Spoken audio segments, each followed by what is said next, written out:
I'll never forget the exact moment when Richard's entire family went completely silent. It wasn't during a champagne toast or someone's birthday speech or even one of my father-in-law's notorious political rants. No, it was the moment my 12-year-old son Jake stood up from his chair, adjusted his glasses, and said in the calmest voice I've ever heard from him, "Hey, Grandpa, do you want to see who actually owns this house?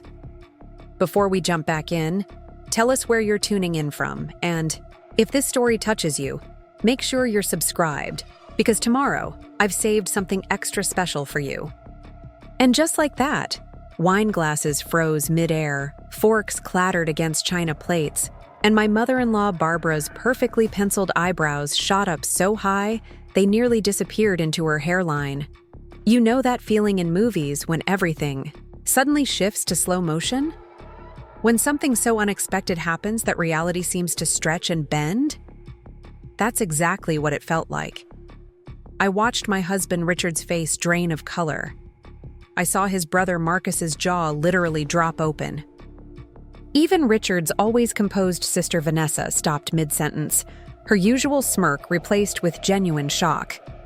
As for me, I just looked at Jake, my brilliant, observant, fiercely loyal son, standing there in his wrinkled button-down shirt that he'd insisted on wearing because it made him look professional.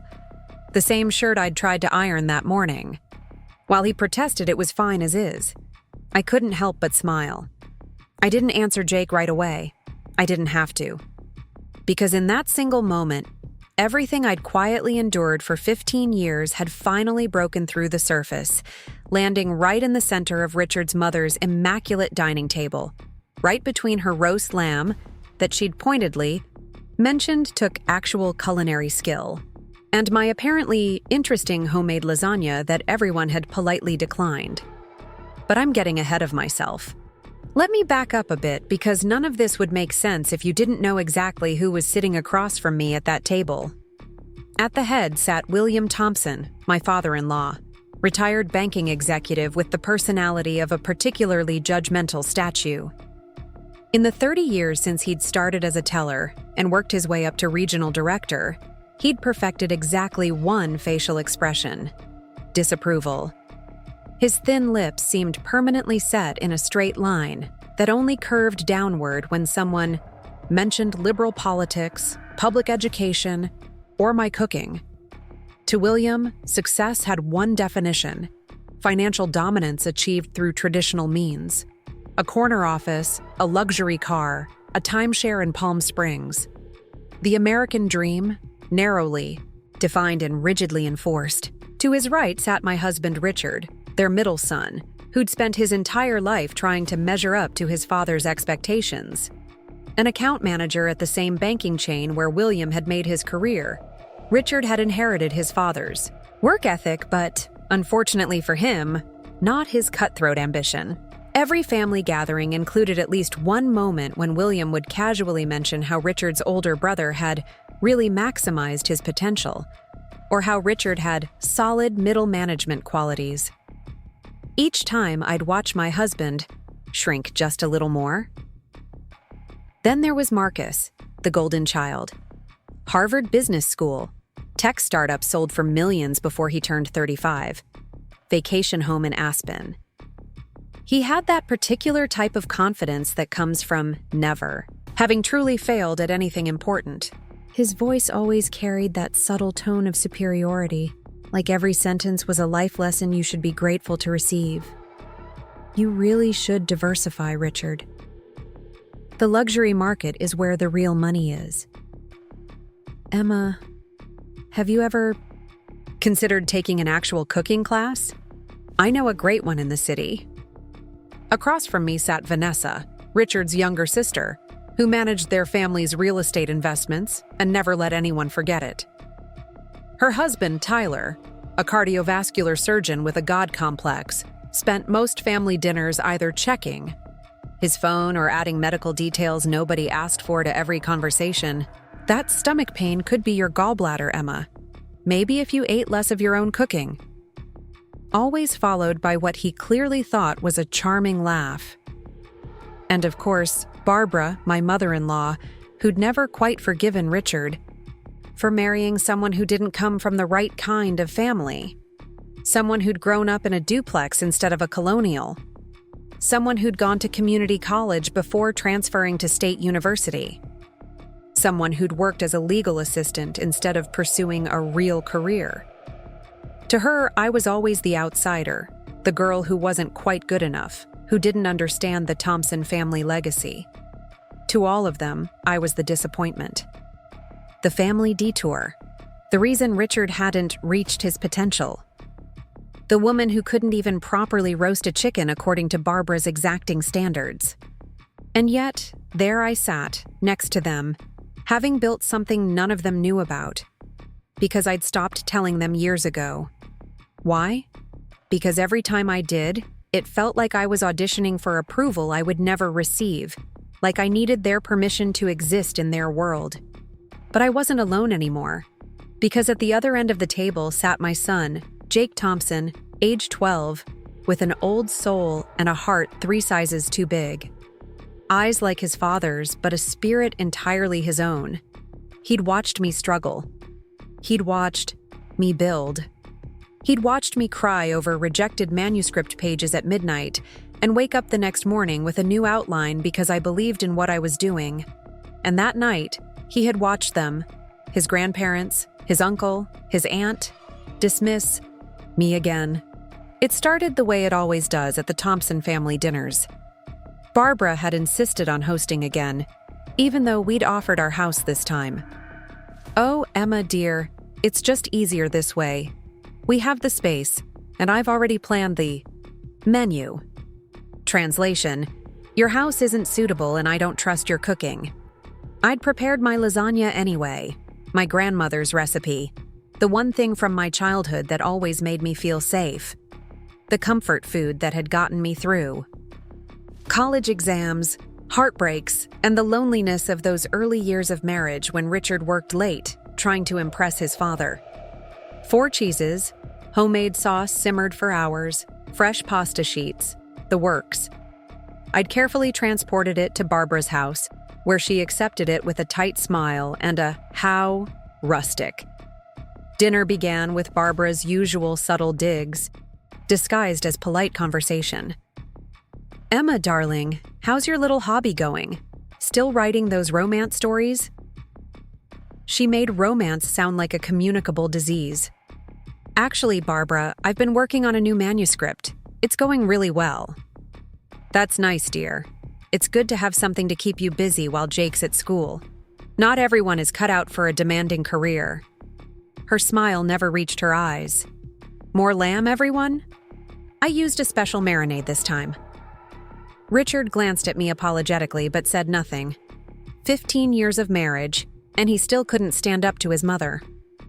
William leaned in across his plate and fixed his gaze on Richard. "Son, Marcus, tells me your department might be facing restructuring. Thoughts?" Richard straightened his tie, a nervous habit that hadn't changed since our first date. "We're fine, Dad. The quarterly numbers were good." "Good isn't excellent," Marcus interjected, swirling his expensive wine. "You should have pushed for that VP position last year. Now Peterson's got it, and I hear he's making changes." I watched. Richard's shoulders tense. I reached for my water glass and took a long sip. "Emma's working on another book," Richard said, an obvious attempt to change the subject. I shot him a warning look. I didn't want to be the topic of conversation. "Still, with that tiny publisher?" Vanessa asked, her voice dripping with fake interest. "The one that does those, what do you call them, bodice rippers?" She and Barbara exchanged glances.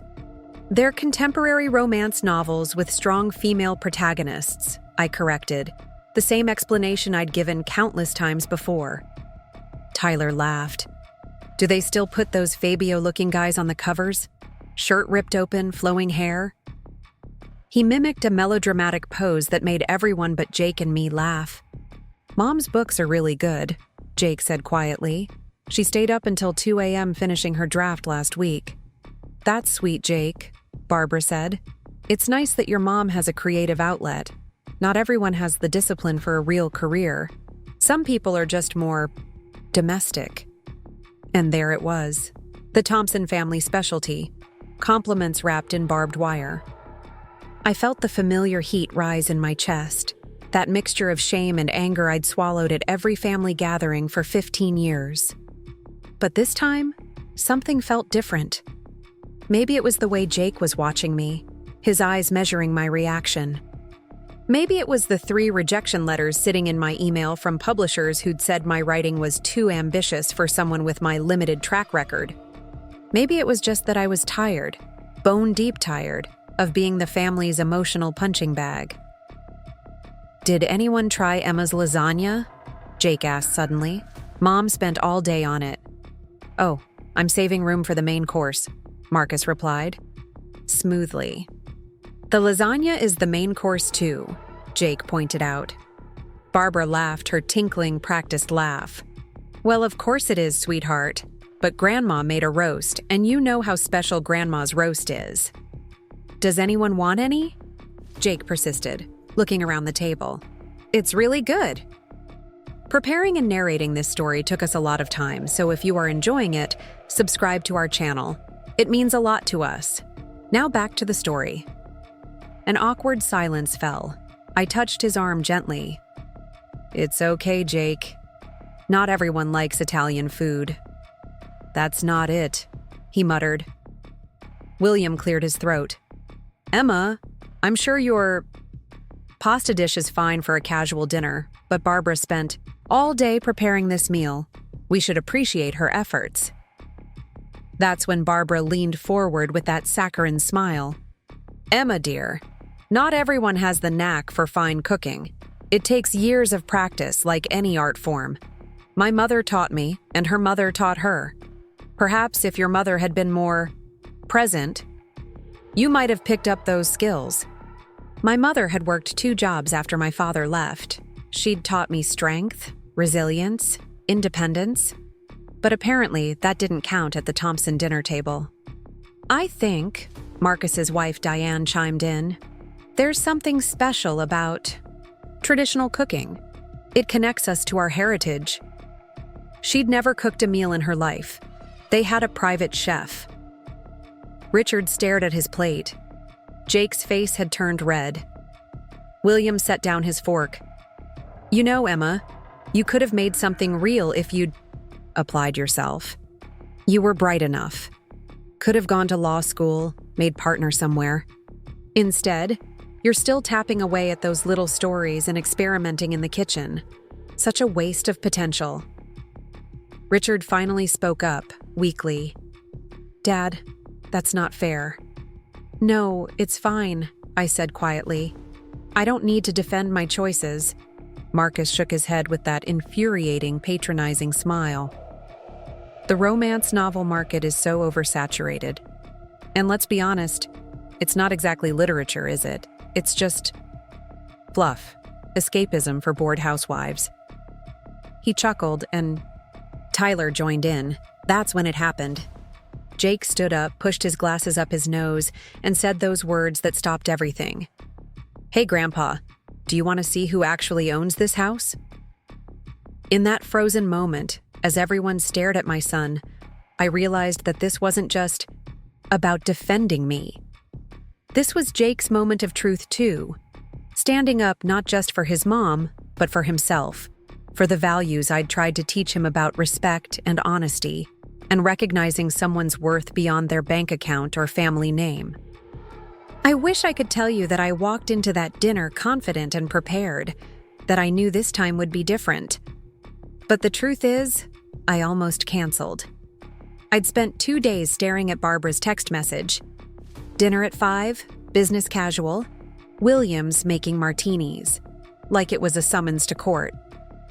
For 15 years, I'd been navigating the Thompson family dynamics, always feeling like I was one misstep away from confirming what they already thought, that Richard had married beneath him. But I went. I went because Jake wanted to see his cousins. I went because part of me, the stubborn, hopeful part that refused to die, still believed that someday they might see me, the real me, not the cardboard cutout they'd decided I was. I drove us to their sprawling Tudor home in Westfield, my lasagna carefully balanced on Jake's lap. I'd worn my best black dress, simple but elegant, not too flashy, not too plain. Just enough to say, I belong here without seeming like I was trying too hard. And I do belong. I've earned my place at that table, even if they don't know it yet. As I pulled into the circular driveway, past the manicured hedges and stone fountain, Jake looked up from his handheld game. "Mom, why do we keep coming here when they're always so mean to you?" The question hit me like a punch to the stomach. How do you explain adult complications to a child who sees the world in clear rights and wrongs? "They're family," I said finally. "And sometimes family is complicated." "Dad doesn't stop them," he said, his voice small but certain. "Your dad is caught in the middle, honey. He loves us and he loves them." Jake considered this, then said something that nearly broke me. "I would never let anyone talk to you like that, not even Grandpa." I reached over and squeezed his hand, swallowing the lump in my throat. "I know, buddy.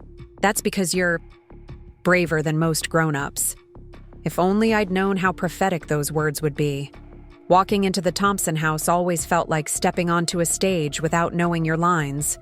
The grand foyer with its crystal chandelier, the living room where nothing was meant to be sat on, the formal dining room with the table that could seat 16 but somehow still felt crowded. Barbara greeted us at the door in her crisp linen, dress, perfect makeup, and judgmental smile. "Emma, darling, and Jake. My, haven't you grown?" She air-kissed my cheek and took the lasagna with 2 fingers like it might contaminate her designer outfit.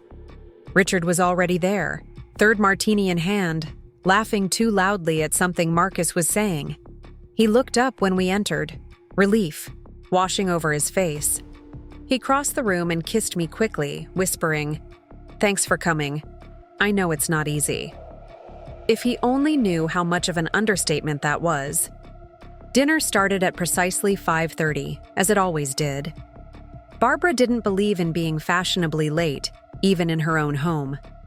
We took our assigned seats, William at the head, Barbara at the foot, Marcus and his wife to William's right, Vanessa, and Tyler to his left, Richard and me across from each other, and Jake next to me. The same arrangement for 15 years, like we were pieces on a chessboard that never moved. The conversation flowed around us like water around rocks. Business talk? Country club gossip? Thinly veiled political commentary? The usual Thompson family dinner soundtrack. I nodded and smiled at all the right places, playing my part in this well-rehearsed play. Then Barbara brought out her roast, lamb, presented on her grandmother's silver serving platter, and the first direct shot was fired. "I hope everyone's hungry," she announced, setting the platter down with a flourish. "I've been marinating this since yesterday. It's a recipe from that French chef we met in Provence last summer, William. Remember him?" William nodded approvingly. "Excellent technique. You've really mastered it, dear." "I brought lasagna too," I offered, gesturing to where my dish sat untouched on the sideboard. "Oh yes," Barbara said, as if just remembering. "Emma brought her. What did you call it again?" "Lasagna, Mom," Richard answered. "Emma makes amazing Italian food." "Well, we'll certainly put it out. Options are always nice, though I think I've made plenty." She made no move to bring my dish to the table. Jake looked at me, his eyes questioning. I shook my head slightly. "Don't make waves," my expression said. As the lamb was passed around, Marcus launched into a story about his recent business trip to Tokyo. The Japanese really understand luxury dining, everything elevated to an art form. Nothing rustic or homey, just pure sophistication. Barbara nodded enthusiastically. "That's what I always say about cooking. It should be elevated. Anyone can throw together comfort food, but real cuisine takes education, refinement." She looked directly at me as she said this. I felt my cheeks burn. My grandmother's lasagna recipe wasn't just thrown together. It represented generations of women in my family who'd created beauty and comfort in difficult circumstances. My great-grandmother had brought that recipe from Naples during the war. My grandmother had adapted it during years of poverty.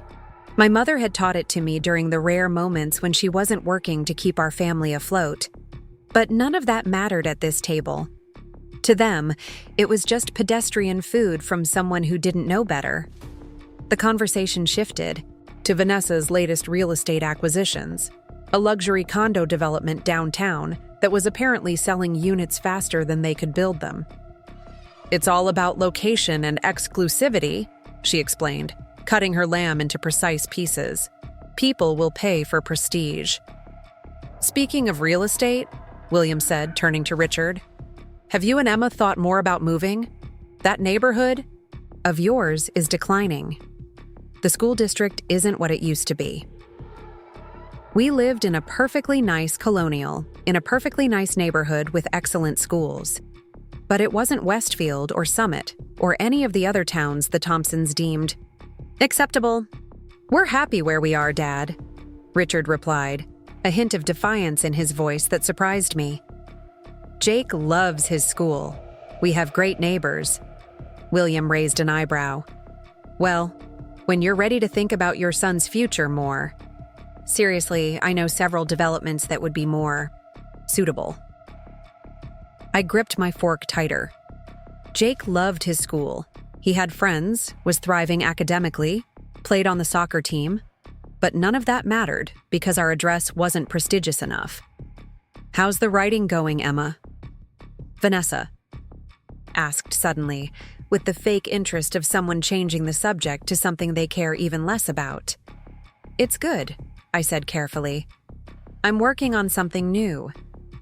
"Another romance?" Tyler asked with a smirk. "Yes, actually. It's about a woman who—" "I've never understood the appeal," Barbara interrupted. "All that. Heaving and panting." She shuddered delicately. "When I was young, women read proper literature." "Mom's books aren't like that," Jake said suddenly loyally. "They're about relationships and people overcoming stuff." Barbara patted his hand condescendingly. "Of course, dear. I'm sure your mother puts a lot of effort into them." The "for what they are" hung unspoken in the air. William cleared his throat. "Speaking of careers, Richard tells me you're still with that small publishing house, not making the leap to the big leagues?" I forced a smile. "Little Harbor publishes work they believe in. They've been very supportive." "But not exactly profitable, I imagine," Marcus said, swirling his wine. "What's the advance on those books anyway? 4 figures? Low 5 if you're lucky?" I didn't answer. The truth was, my last advance had been $7,000, a number that would make Marcus laugh out loud. "Emma doesn't write for the money," Richard defended, but his tone suggested this was something to apologize for rather than celebrate. "Clearly," Vanessa muttered, just loud enough to hear. That's when William leaned back in his chair, looked me straight in the eye, and delivered the line that broke the camel's back. "You know, Emma, it's a shame. You could have made something of yourself if you'd chosen a real career. All that potential, wasted on hobby books and home cooking." Jake's head snapped up. "I did make something of myself," I said quietly. "I'm talking about something meaningful," William continued. "Something with impact, legacy. Not stories that end up in the bargain bin after a month." Marcus chuckled. "Dad's right. Passion projects don't build security. That's why Richard has to carry the financial weight for your family." And there it was, the assumption that had underpinned 15 years of condescension, that I contributed nothing, that I was a burden Richard had to bear, that my work, my dreams, my efforts were worthless. Before I could respond, Jake's voice cut through the tension. "Hey, Grandpa, do you want to see who actually owns this house?" The room went silent. William's fork paused halfway to his mouth. "Excuse me?" Jake reached into his pocket and pulled out his phone. "I can show you. I looked it up on the county property records website for my social studies project about ownership and public records. Barbara laughed nervously. Jake, darling, what are you talking about? Grandpa and I own this house. We've lived here for 30 years. Jake looked at me, a question in his eyes. I didn't stop him. Something inside me had snapped. That last thread of hope that they might someday see me as worthy had finally broken. Actually, Jake continued, his voice steady despite the tremor in his hands, that's not what the records show. William's face darkened. Young man, I think you're confused. This house was purchased in my name in 1993. I paid off the mortgage in 2003. Jake slid his phone across the table. The deed was transferred 5 years ago to Summit Ridge Holdings, LLC. He looked directly at his grandfather. I looked up. Who owns Summit Ridge Holdings, too? The air in the room seemed to thin. I could hear the antique grandfather clock in the hallway ticking. 1, 2, 3. And? William's voice had gone dangerously quiet. The sole owner is E.J. Bennett. That's Mom's pen name. All eyes turned to me. I sat perfectly still, the secret I'd kept for 5 years finally exposed. Vanessa was the first to recover. That's ridiculous. Why would Dad transfer the house to Emma? He didn't, I said softly. I bought it. The room held its breath as I finally spoke the truth. I bought this house 5 years ago, I said, my voice steadier than I felt. When William's investments took a hit during the market crash. William's face darkened to a dangerous shade of red. Barbara's hand flew to her pearl necklace like she needed something to hold on to. That's impossible, Marcus scoffed. Dad would never. It was a private arrangement, I continued. Summit Ridge Holdings is my company. I formed it when my 3rd book hit the bestseller list. Richard looked at me with confusion mingled with something else. Was it respect? Emma. What are you talking about? I took a deep breath. Remember when your parents were going to lose the house? When your father's investments collapsed and the bank was threatening foreclosure? Vanessa's perfectly manicured hand gripped her wine glass so tightly I thought it might shatter. That was a temporary setback. Dad handled it. I smiled slightly. No, he didn't. I did. My little hobby had just earned me a 6-figure advance and royalties from foreign rights sales. I formed an LLC and purchased the house to keep it in the family. Your parents have been paying rent to me ever since, though I suspect they told you they'd worked things out with the bank. William's chest rose and fell rapidly. This is inappropriate dinner conversation. Is it true? Richard interrupted, looking at his father. The silence that followed was all the confirmation needed. You've been paying rent to Emma? Marcus asked, incredulous. To your daughter-in-law? The one who writes fluff? Barbara's eyes glistened with unshed tears. Whether from humiliation or anger, I couldn't tell. William, tell them it isn't true. Tell them we still own our home. William's jaw worked, but no words came out. Jake, still standing, looked directly at his grandfather. The county records. Don't lie, Grandpa. Mom saved your house.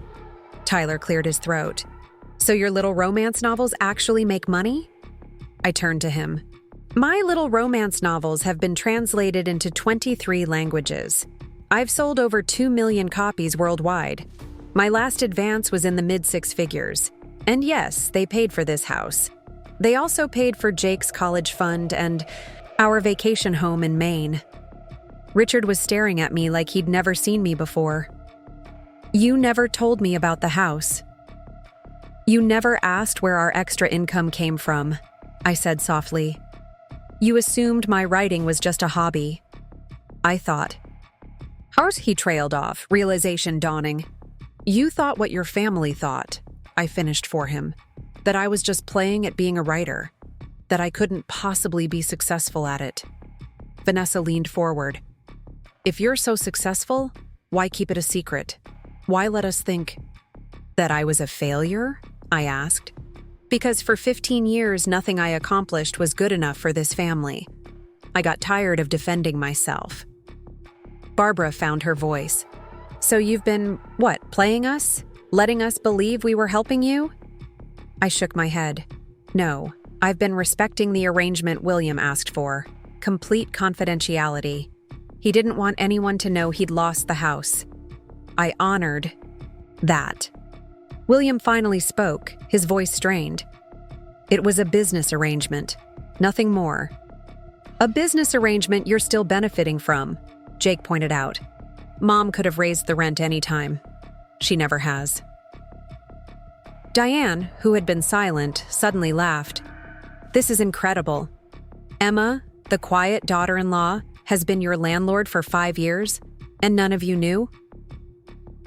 The absurdity of it hung in the air. Marcus turned to his father. Dad, how could you keep this from us? From me? I could have helped. William's face was ashen. It was temporary. I was going to buy it back. That was the agreement, I confirmed. But you never did. Richard reached for my hand under the table. For the first time in years, he held it firmly, without hesitation. I had no idea, he whispered. I know, I said. I should have told you, but it was never the right time. Barbara stood abruptly. I think we need a moment. As she fled to the kitchen, William followed, leaving the rest of us in stunned silence. Vanessa was the first to recover. So all this time when we've been treating you like I was beneath you?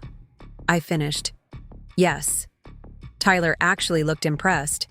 Touché, Emma. Seriously. Jake sat back down beside me, slipping his phone into his pocket. His mission was accomplished. Can I have some of your lasagna now, Mom? I laughed, tension finally breaking. Of course, honey. As I stood to retrieve my untouched dish from the sideboard, I felt different, lighter somehow. The secret was out. The pretense was over. Richard followed me. Why didn't you tell me? He asked quietly. Because you needed to see me for who I am on your own, I replied. Not because of what I own. When William and Barbara returned, something had shifted. William's posture was less rigid, Barbara's smile less practiced. Emma, William said, formally, it seems we owe you our gratitude and an apology. I shook my head. I didn't do this for gratitude or an apology. Then why? Barbara asked. Because family means something to me, and this house meant something to you. As we finished dinner, the conversation was stilted, awkward, but different. For the first time in 15 years, they were seeing me. Really seeing me. As we prepared to leave, Barbara approached me by the door. Your lasagna was excellent, she said stiffly. Perhaps you could share the recipe sometime. It wasn't much, but it was a start. In the car, Jake looked at me. Are you mad I told them? I smiled at my son, my defender, my truth teller. No, honey. Some truths need to be spoken. Even when they're uncomfortable? He asked. Especially then, I said. That's when they matter most. Richard drove in silence for several minutes before saying, I'm sorry I didn't see what was happening. To you. To us. I reached for his hand. We all have blind spots when it comes to family. You're remarkable, he said simply. And for the first time in 15 years of Thompson family dinners, I drove home feeling not like an outsider looking in, but like a woman who had finally claimed her rightful place at the table, one she had owned all along. Up next, you've got 2 more standout stories right on your screen. If this one hit the mark, you won't want to pass these up. Just click and check them out.